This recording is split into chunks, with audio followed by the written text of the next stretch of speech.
Atos capítulo 9. E Saulo, respirando ainda ameaças e mortes contra os discípulos do Senhor, dirigiu-se ao sumo sacerdote.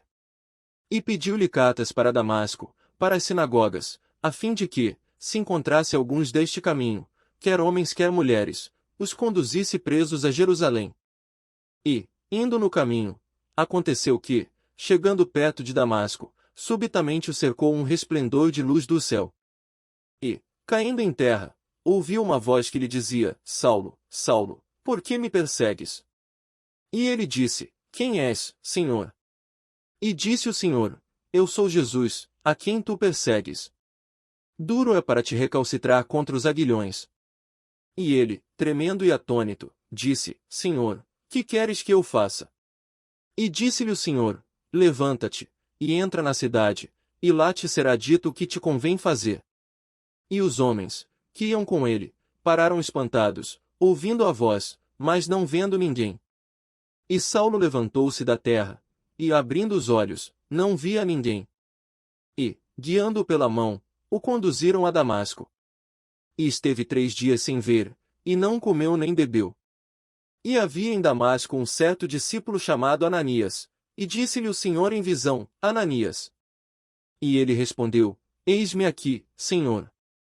E disse-lhe o Senhor: Levanta-te, e vai à rua chamada direita, e pergunta em casa de Judas por um homem de Tarso chamado Saulo, pois eis que ele está orando.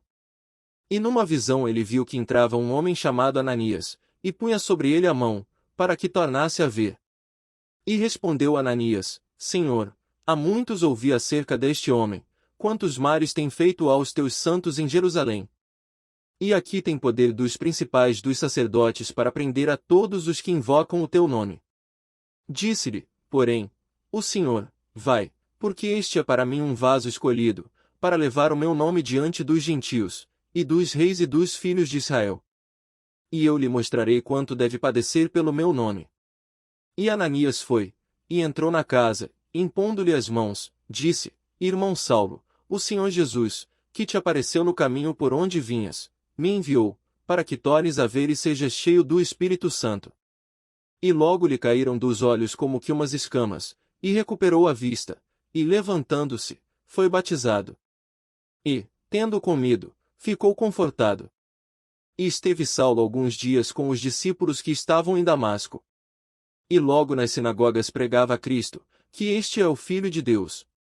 E todos os que o ouviam estavam atônitos, e diziam: Não é este o que em Jerusalém perseguia os que invocavam este nome, e para isso veio aqui, para os levar presos aos principais dos sacerdotes. Saulo, porém, se esforçava muito mais, e confundia os judeus que habitavam em Damasco, provando que aquele era o Cristo. E, tendo passado muitos dias, os judeus tomaram conselho entre si para o matar. Mas as suas ciladas vieram ao conhecimento de Saulo, e como eles guardavam as portas, tanto de dia como de noite, para poderem tirar-lhe a vida. Tomando-o de noite os discípulos o desceram, dentro de um cesto, pelo muro.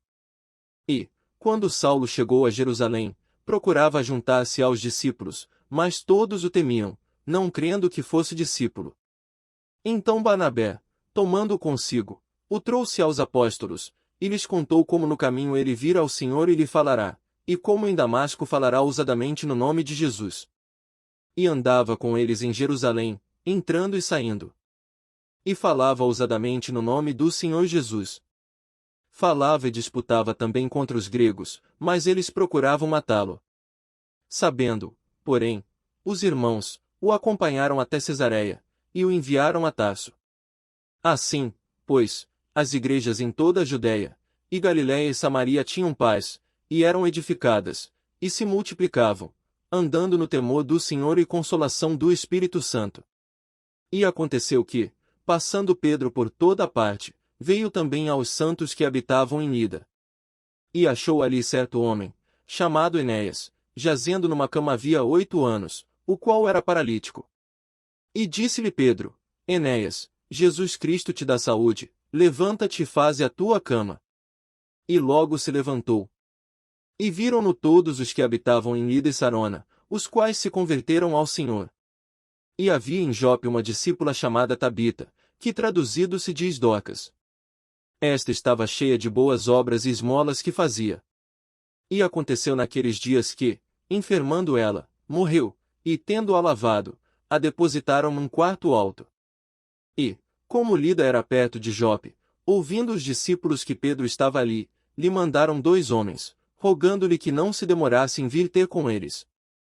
E, levantando-se Pedro, foi com eles, e quando chegou o levaram ao quarto alto, e todas as viúvas o rodearam, chorando e mostrando as túnicas e roupas que Docas fizera quando estava com elas.